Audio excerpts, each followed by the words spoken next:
नमस्कार दोस्तों, मैं हूं योगेंद्र शर्मा, आपके अपने YouTube channel youth study point पर।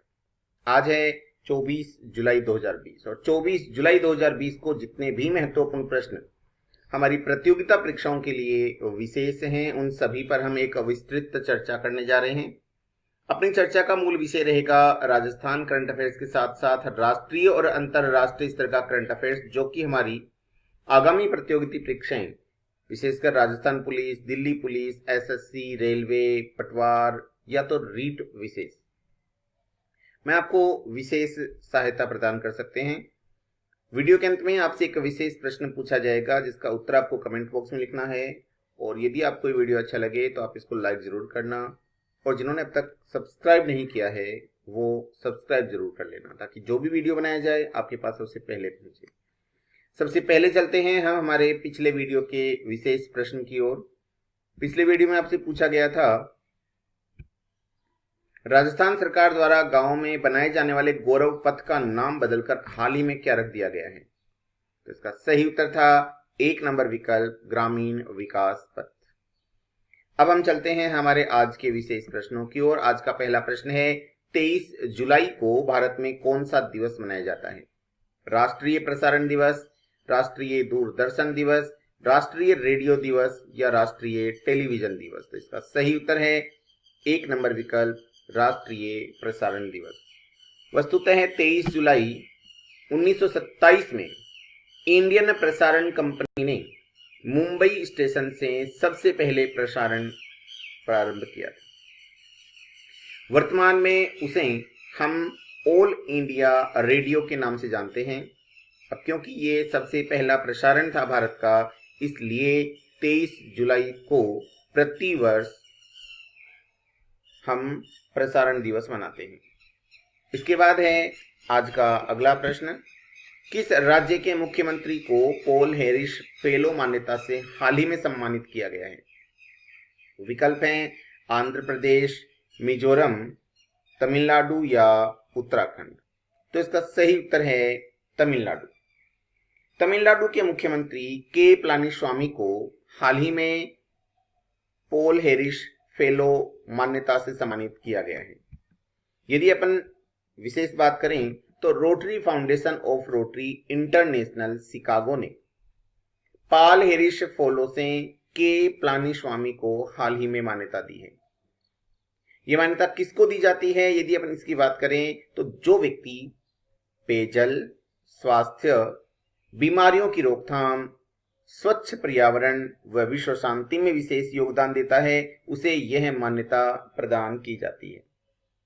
और इस वर्ष के पलानीस्वामी, जो कि तमिलनाडु के मुख्यमंत्री हैं, उनको यह मान्यता प्रदान की गई है।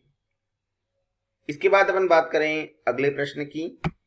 अगला प्रश्न है, 2020 का दादा साहेब फाल्के पुरस्कार किसे प्रदान किया गया है? विकल्प हैं येसे दोरजी थोंगपी, दोरजी के थोंगन, केंजन डी थोंगडोक या ए श्याम शर्मा। तो सही उत्तर है 3 नंबर विकल्प, केंजन डी थोंगडोक। यदि अपन इसकी विशेष चर्चा करें तो केंजन डी थोंगडोक एक स्वतंत्र फिल्म निर्माता है। इनके द्वारा ची लूपो नामक एक वृत्त चित्र बनाया गया था, जो कि कुछ 20 मिनट का एक वृत्त चित्र था, 20 मिनट की एक डॉक्यूमेंट्री थी, और इसी के कारण इनको दादा साहेब फाल्के पुरस्कार प्रदान किया गया है। यह वृत्त चित्र वस्तुतः है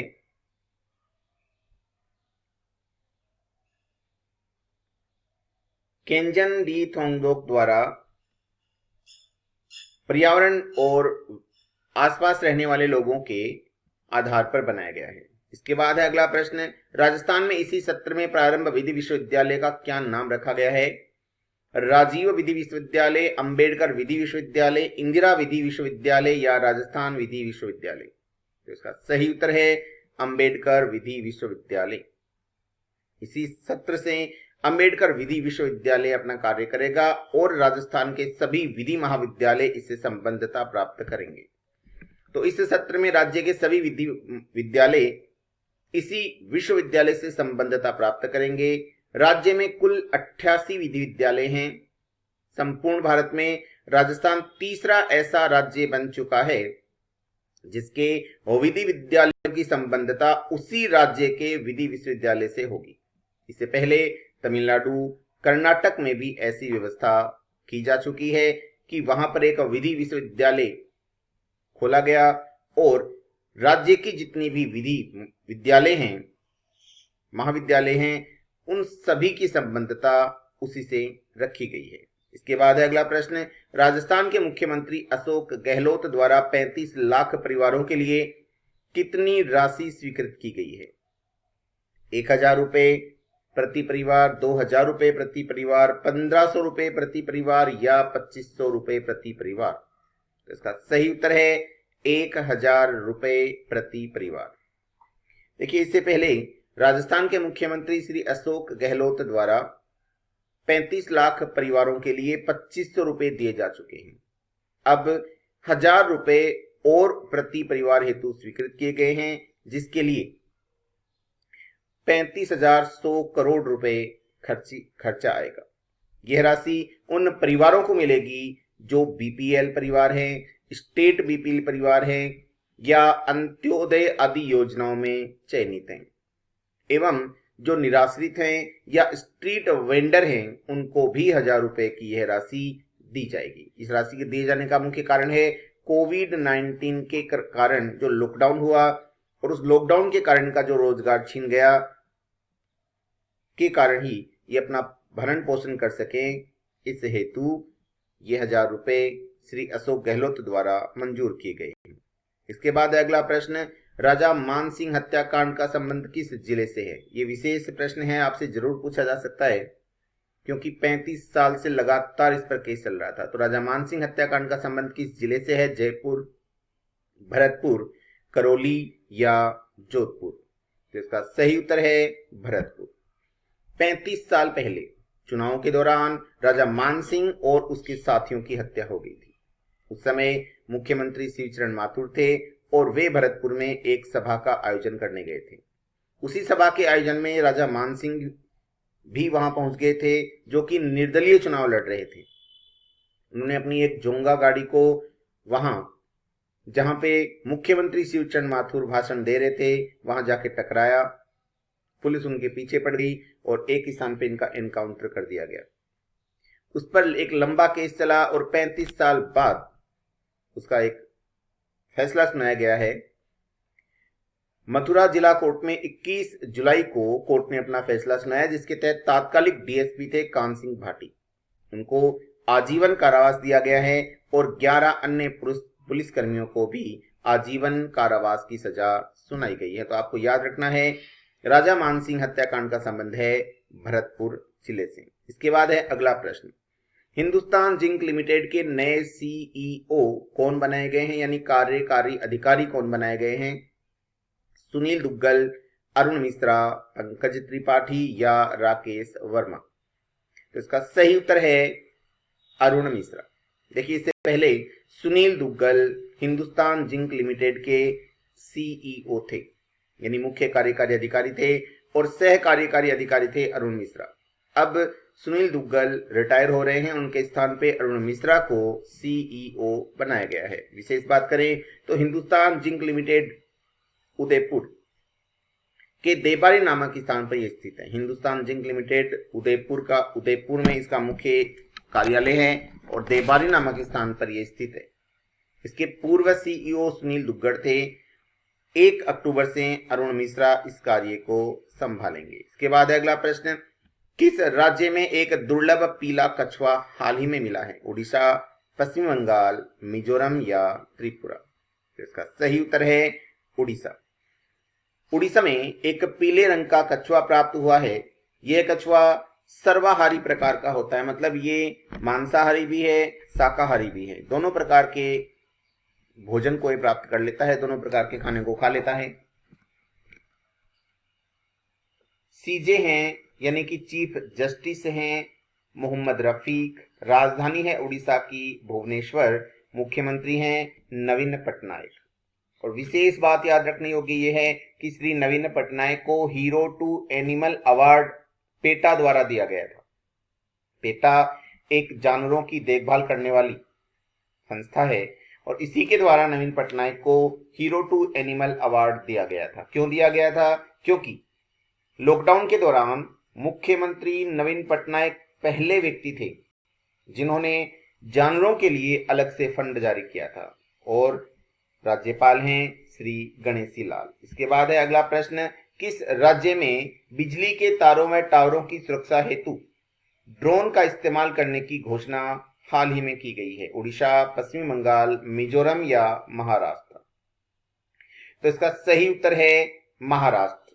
महाराष्ट्र राज्य में बिजली के तारों को पारेषण लाइन भी कहा जाता है और टावरों को पारेषण टावर भी कहा जाता है। तो हो सकता है कि ये प्रश्न विद्युत तार या बिजली तार लाइन न होकर पारेषण लाइन आ जाए, तो आप ध्यान रखेंगे एक ही बात है, वहां पर इन पारेषण लाइन या पारेषण टावर अर्थात बिजली की लाइन या बिजली के टावरों की सुरक्षा हेतु हाल ही में ड्रोन की व्यवस्था की गई है। यदि अपन बात करें महाराष्ट्र की तो राजधानी है मुंबई, मुख्यमंत्री हैं श्री उद्धव ठाकरे और राज्यपाल हैं श्री भगत सिंह कोश्यारी। वहीं के सीजे यानी चीफ जस्टिस हैं दीपंकर दत्ता, जिनको हाल ही में चीफ जस्टिस नियुक्त किया गया है।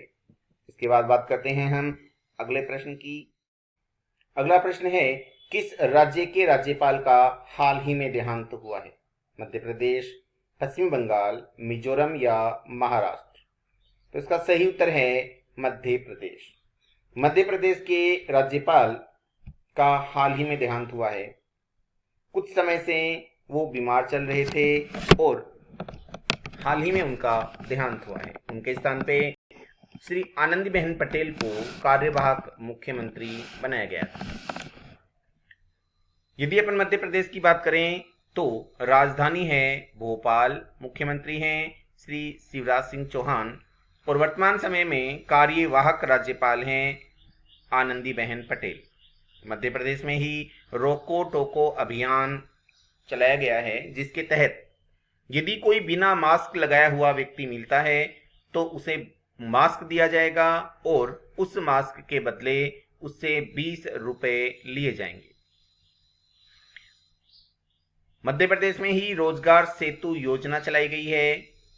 जीवन शक्ति योजना शहरी महिलाओं के लिए चलाई गई है, जिनसे 11 रुपए प्रति मास्क के हिसाब से मास्क बनवाए जाते हैं। श्रम सिद्धि योजना भी मध्य प्रदेश में चलाई गई है और बच्चों के लिए हमारा घर हमारा विद्यालय योजना भी मध्य प्रदेश में संचालित हो रही है। इसके बाद है, छात्रों के मानसिक स्वास्थ्य की देखभाल हेतु MHRD द्वारा कौन सी पहल शुरू की गई है? मनोदर्पण, मनोविज्ञान, सक्षम या स्माइल? तो इसका सही उत्तर है मनोदर्पण। उच्च शिक्षा हेतु जो कॉलेज स्तर पे छात्र पढ़ रहे हैं उनके लिए उनकी मानसिक स्वास्थ्य की देखभाल करने हेतु MHRD द्वारा मनोदर्पण पहल की शुरुआत की गई है, क्योंकि लॉकडाउन के कारण छात्र घरों में हैं और वो मानसिक रूप से प्रताड़ित हो रहे हैं, तो उनके लिए मनोदर्पण योजना यानी पहल शुरू की गई है। MHRD मंत्री हैं रमेश पोखरियाल निशंक। तो कोविड-19 के कारण मानसिक तनाव को दूर करने के लिए इस पहल को प्रारंभ किया गया है। इसके बाद है, DRDO ने भारतीय सेना में सटीक निगरानी हेतु हाल ही में कौन सा ड्रोन विकसित किया है? भारत, स्वर्ण, रजत या हिमांशु? तो इसका सही उत्तर है भारत। DRDO ने LAC पर तैनात करने हेतु भारतीय सेना हेतु एक ड्रोन विकसित किया है जो स्वदेशी ड्रोन है। इंटेलिजेंसी यानी IT इंटेलिजेंसी पर यह पूर्णतः आधारित है। ये पहला स्वदेशी ड्रोन है जो LAC पर तैनात किया जाएगा। इसका कारण है LAC पर निगरानी करना। DRDO अर्थात defence research and development organisation, full form है इसकी defence research and development organisation. इसकी स्थापना 1958 ईस्वी में हुई। मुख्यालय नई दिल्ली में है। अध्यक्ष हैं G सतीश रेड्डी और इसका मोटो है बलस्य मूलम विज्ञानम। बहुत बार इसका मोटो पूछ लिया जाता है, मुख्य वाक्य पूछ लिया जाता है, तो आपको बताना है बलस्य मूलम विज्ञानम। इसके बाद है अगला प्रश्न, पासेक्स नौसेना अभ्यास अभियान भारत ने किस देश के साथ किया है? जापान, अमेरिका, फ्रांस या जर्मनी? तो इसका सही उत्तर है अमेरिका।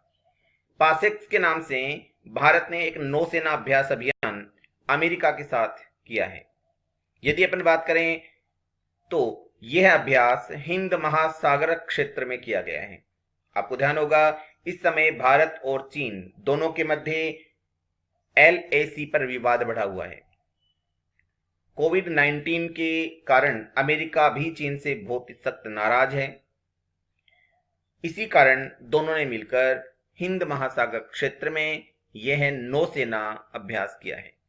तो चीन के बढ़ते प्रभाव को देखते हुए इसे किया गया है। भारत व अमेरिका के मध्य और जो सैनिक अभ्यास होते हैं जैसे वज्र प्रहार, बहुत बार पूछ लिया जाता है कि वज्र प्रहार किन दो देशों के मध्य होता है, तो भारत और अमेरिका के मध्य होता है वज्र प्रहार। कोप इंडिया एक युद्धाभ्यास के नाम से भी एक अभ्यास होता है। अमेरिका द्वारा हाल ही में रिलायंस जियो को क्लीन टेलकास्ट कंपनियों की सूची में रखा गया है। हम बात करेंगे कि क्लीन टेलकास्ट की सूची में किन कंपनियों को रखा जाता है, तो वे कंपनियां जो किसी प्रकार का फ्रॉड नहीं करती, जिनमें किसी प्रकार की फ्रॉडगिरी नहीं होती है, यानी जो साफ सुथरी छवि वाली कंपनियां होती हैं, अमेरिका द्वारा उन सभी कंपनियों को क्लीन टेलकास्ट कंपनियों की सूची में रखा जाता है। और वर्तमान समय में भारत की जो जियो कंपनी है उसको भी इसी सूची में अमेरिका द्वारा रखा गया है। अगला प्रश्न है, किस राज्य में नवीन रोजगार छतरी योजना प्रारंभ की गई है? मध्य प्रदेश, पश्चिमी बंगाल, उत्तर प्रदेश या महाराष्ट्र? तो इसका सही उत्तर है उत्तर प्रदेश। यदि अपन उत्तर प्रदेश की बात करें तो राजधानी है लखनऊ, मुख्यमंत्री हैं योगी आदित्यनाथ, राज्यपाल हैं आनंदीबेन पटेल। बाल श्रमिक योजना भी उत्तर प्रदेश में प्रारंभ की गई है। प्रवासी राहत मित्र ऐप उत्तर प्रदेश में, आयुष कवच ऐप उत्तर प्रदेश में, हर्बल रोड प्रोजेक्ट को भी उत्तर प्रदेश में प्रारंभ किया गया है, जिसके तहत सड़क के दोनों ओर 800 किलोमीटर तक औषधीय पौधे लगाए जाएंगे। इसके अलावा उत्तर प्रदेश में ही वर्चुअल अदालतों के माध्यम से सुनवाई किया जाना प्रारंभ किया था। FIR आपके द्वार योजना को भी सबसे पहले उत्तर प्रदेश में ही शुरू किया गया था। इसके बाद है अगला प्रश्न, कौन सा राज्य 2022 तक प्राकृतिक तरीके से खेती करने वाला भारत का पहला राज्य बन जाएगा? मध्य प्रदेश, हिमाचल प्रदेश, उत्तर प्रदेश या महाराष्ट्र? तो इसका सही उत्तर है हिमाचल प्रदेश। हिमाचल प्रदेश 2022 तक प्राकृतिक तरीके से खेती करने वाला भारत का पहला राज्य बन जाएगा। यदि अपन हिमाचल प्रदेश की बात करें तो राजधानी है शिमला, मुख्यमंत्री हैं जयराम ठाकुर, राज्यपाल हैं बंडारू दत्तात्रेय। कुल 3226 पंचायतों में से 2945 पंचायतों में प्राकृतिक रूप से खेती प्रारंभ भी की जा चुकी है। केवल 281 पंचायतें ही शेष हैं। कुल 9.60 लाख किसान परिवारों में से 55,000 किसान परिवार ऐसे हैं जिन्होंने प्राकृतिक रूप से खेती करना प्रारंभ भी कर दिया है। इसके बाद आज का अपना विशेष प्रश्न, राजस्थान के किस जिले में राष्ट्रीय औषधीय पादप बोर्ड के निर्माण की घोषणा हाल ही में की गई है? भीलवाड़ा, गंगानगर, हनुमानगढ़ या बीकानेर? इसी के साथ आज की अपनी वार्ता समाप्त होती है। जय हिंद, जय भारत।